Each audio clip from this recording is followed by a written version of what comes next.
médiách sa otvorene hovorí o tom, že v radoch ukrajinskej armády sú čistí fašisti.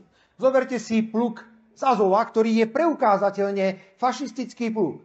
Viete, čo je na Slovensku povedané? Že banderovci a takíto všelijakí, ktorí bojujú, to sú iba nejakí uliční bitkári na okraji spoločnosti. Ja som ešte ale nevidel uličného bitkára so samopalom a tankom, alebo s delom. Oni sú predsa súčasťou konkrétnej armády a robia hrozné veci. Dokonca sme šokovaní, že im naťahujú červené koberce v zahraničí.